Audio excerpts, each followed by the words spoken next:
Hello, I'm the Eternal Newbie. Next L is for locomotion, as in when the DM gets a plan in his head about how things are going to go, no matter what the party does, you got some locomotion going on there and you're not going to have a good time.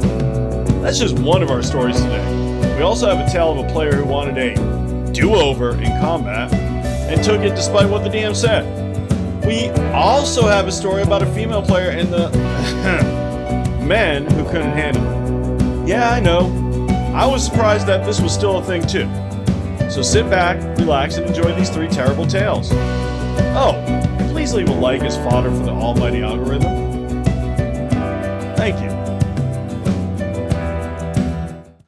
Our first story takes place at a convention. Let's get to it. All of the other players are at the table when he arrives, he being the DM, almost exactly at the slot start time. Uncommon, but not a red flag in and of itself. At each table of this con for the specific campaign, there's a safety deck.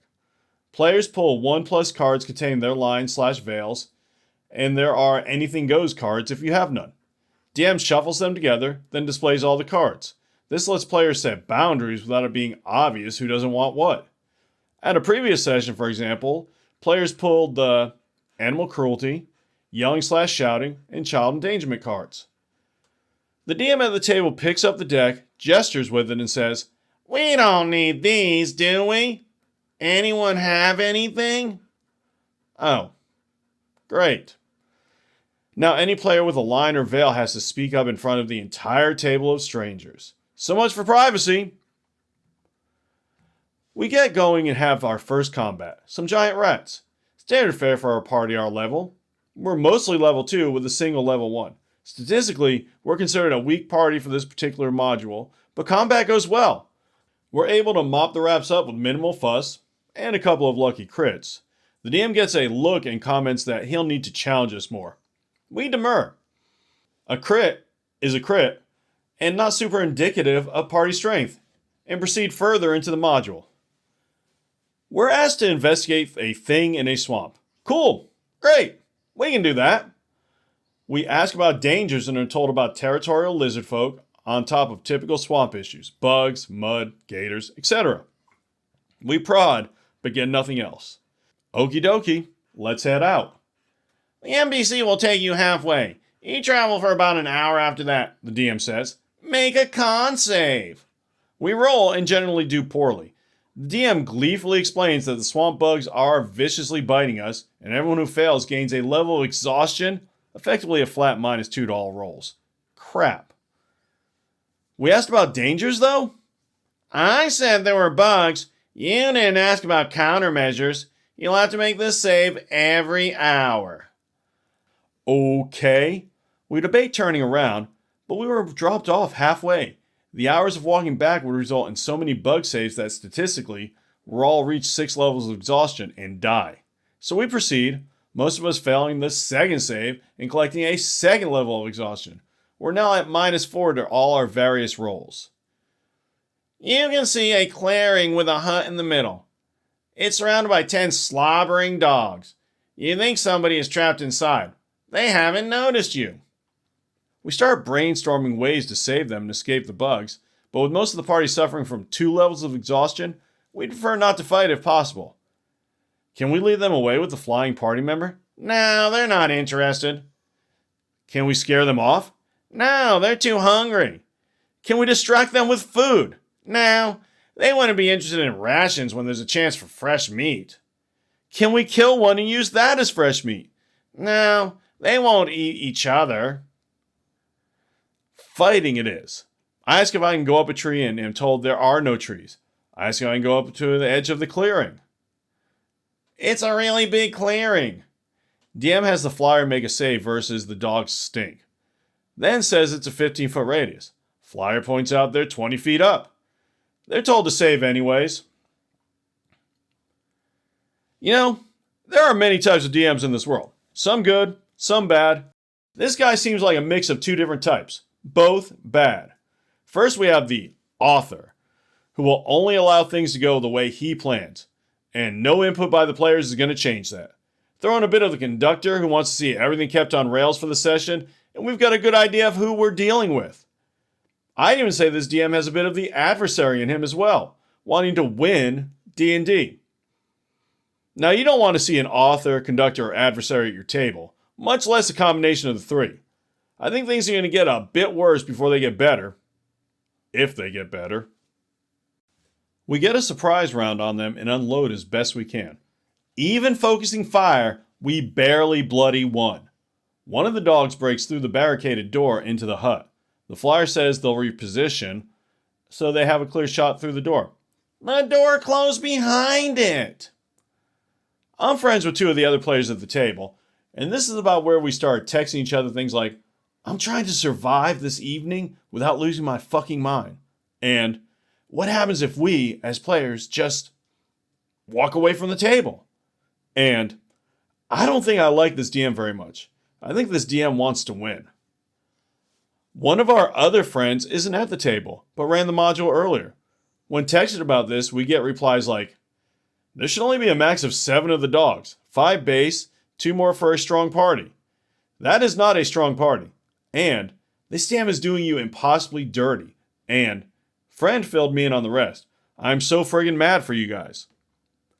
We realize that this fight is just numerically unwinnable and discuss retreating. The swamp is difficult terrain, so you'd only be going half speed, but the dogs aren't impeded. This is about where the table rebelled. We point out that we did indeed ask about dangers, and I found out later that an NPC is just supposed to offer the salve with no caveats. That we couldn't go back because we'd die. That if we kept fighting, we'd die. That if we try to run, guess what? We'll die. This is a TPK. If that's the goal, fine. But we'd rather not drag it out in that case. He pouts and mutters that he'll fix it next round. And to his credit, he did. He had the dog that broke into the hut stumble out and explode, scaring off the others. And then the module ended with a dead guy on a toilet and some lizard folk getting eaten by a gator? Ah, the old exploding dog to make up for poor planning on the DM's part trick. Oldest trick in the book! If I had a copper for every time I'd seen this one, I'd have a bunch of copper. I just hope animal cruelty wasn't on anyone's safety list. To be fair to the DM, they did alleviate the no-win situation when faced with a player rebellion. But I wonder how he expected the party to get out of this one, if at all.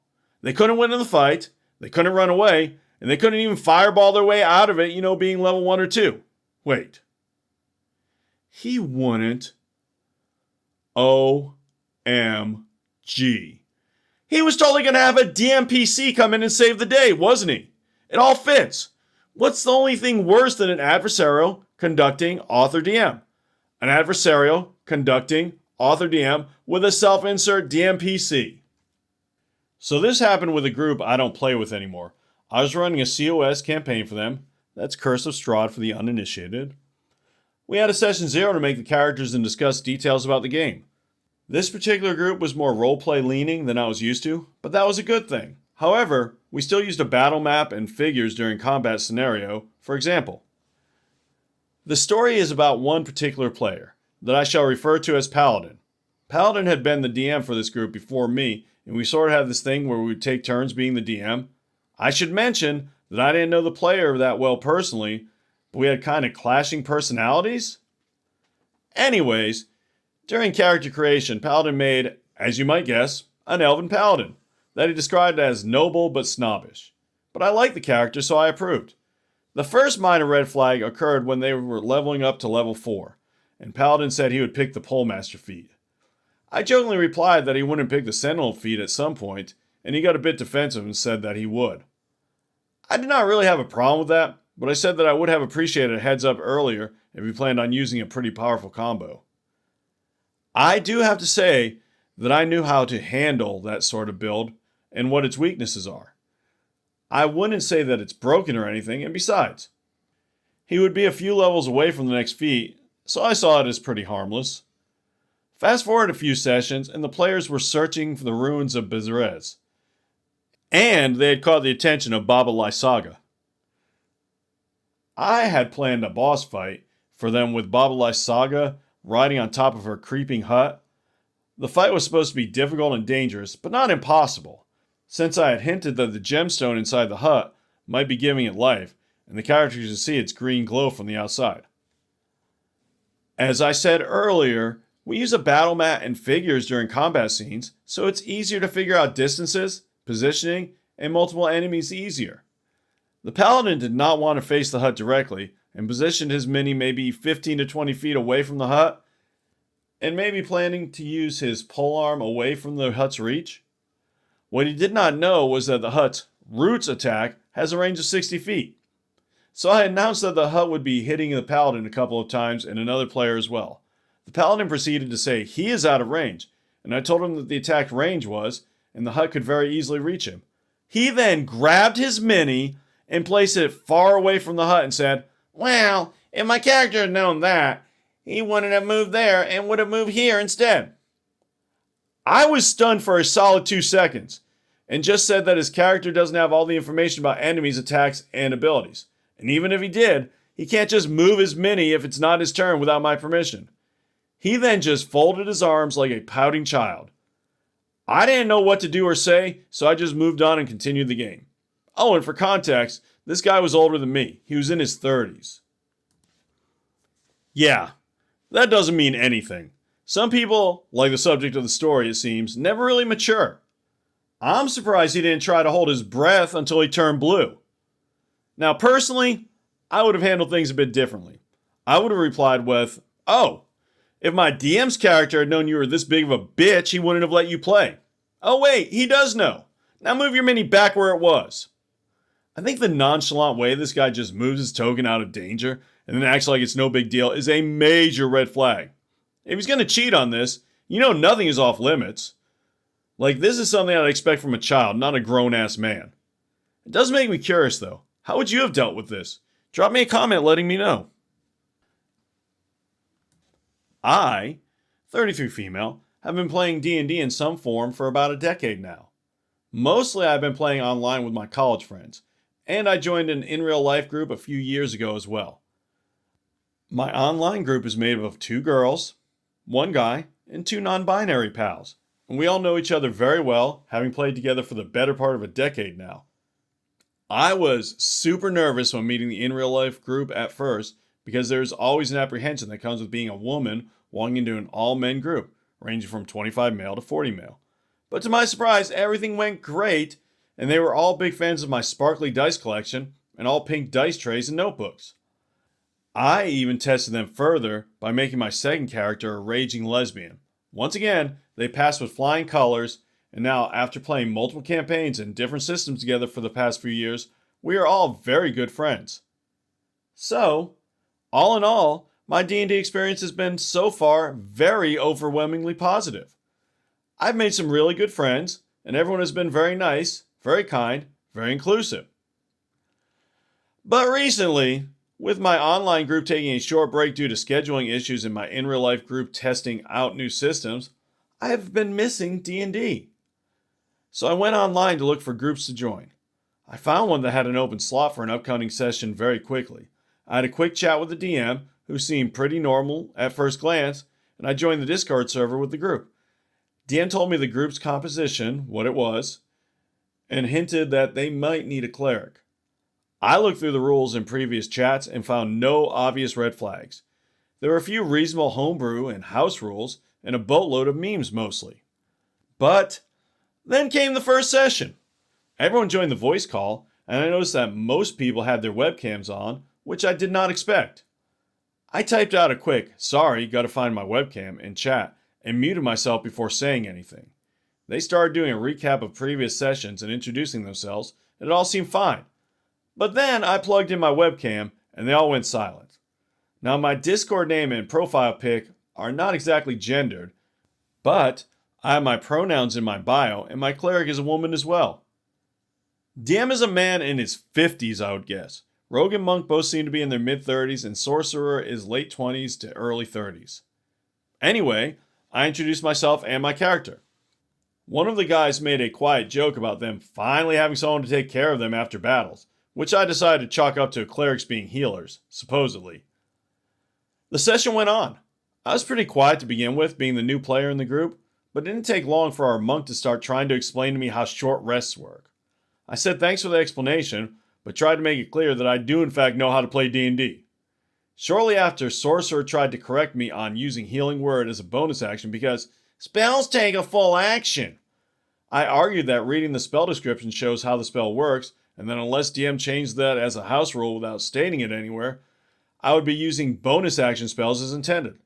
DM confirmed I was correct. Sorcerer and Monk were both a bit grumpy about it, but we kept going. You gotta admire Sorcerer, right? I mean, not for his D&D knowledge. Oh god, no, not that. I mean, despite the fact Sorcerer is so new, he's apparently never heard of a bonus action spell, let alone a reaction spell, as a sorcerer. Yet, to still be so confident in yourself, you actually lecture another player on how spells work, when you have nothing more than a basic understanding yourself. And the whole time, this is the best part, being completely wrong. I wish I had that kind of confidence. And Monk is just about as bad, explaining how a short rest works. What's next? Explaining what words mean? You see, this rest is short. That's why they call it a short rest. Short means it doesn't last very long. Let me know if I'm going too fast for you. At one point, our characters had to attempt to pry open a door. Considering the party consists of a sorcerer, a monk, a rogue, and me, the cleric, it made sense to me that I would logically have the highest strength / athletic score in the party. Cue monk and sorcerer making horrified sounds at the idea that the female character could be stronger than their male ones. At this point, I was starting to be over it, and I made a remark about how there isn't any mechanics to gender in 5e, but I'm pretty sure they had some in additions from the 70s if they'd rather play that. I don't actually know if that's true, to be honest. Don't come at me. Newbie here. There were some optional rules in the 70s where women would not have as much strength as men. That part is true. I opened the door. We got into combat. As previously mentioned, none of the party members were especially built for frontlining, but Sorcerer and Monk did not seem keen to hide behind me and my shield and high AC, which is fair. For the Monk at least, I'm heavily side-eyeing the frontline Sorcerer who could have teleported away at any point, but didn't want to leave me defenseless or some crap. Sorcerer went down once, I got him up, and then bashed the bad guy over the head with my mace, which was apparently kill stealing. On my next turn, I used my action to kill the other bad guy, which was also unacceptable according to Sorcerer, because I was supposed to be the healer, not a damage dealer. I was a bit confused as to why this would be a problem. Everyone was alive, the bad guys were dead. Anyway, the session ends there, and Sorcerer left the call pretty quickly. DM asked me what I thought, and I honestly could not really think of anything positive to say. I was still kind of focused on what happened in the last combat. Monk tried to defend Sorcerer, saying that he has never played D&D with a girl, and that Sorcerer was pretty new to the game in general. I argued that if he was new to the game, he probably shouldn't be correcting other players on rules when he clearly has no idea what's going on. Monk looked a bit sheepish at that, but didn't really have a response. I left the call and debriefed some more with DM in private messages. I'm not sure yet if I'll join this group again next week. DM and Rogue are cool. The campaign itself sounds very fun. And Monk sounds like I could potentially convince him to treat me as a person and not some sort of alien with tits, but I don't know if I have it in me to deal with Sorcerer weekly. And they say cavemen can't play D&D. Well, looking at how Sorcerer was playing, they might be right. I'd wager playing D&D wasn't the only thing Sorcerer has never done with a girl before. The whole situation is so unreal to me, but then again, I'm not the type of person who has to put up with this archaic way of thinking. My question is for the ladies out there. Have you ever had to deal with something like this at the table? How did you handle it? I mean, neckbeard's gonna neckbeard, but I like to think this type of thing doesn't happen that often. But enough from me. What do you think? I'd love to hear your thoughts in comment form. Likes are likewise appreciated, as are subs if you're new around here, and even if you're not. In any case, thank you so much for watching, and especially for making it all the way to the end. And as always, play your character. Don't let your character play you.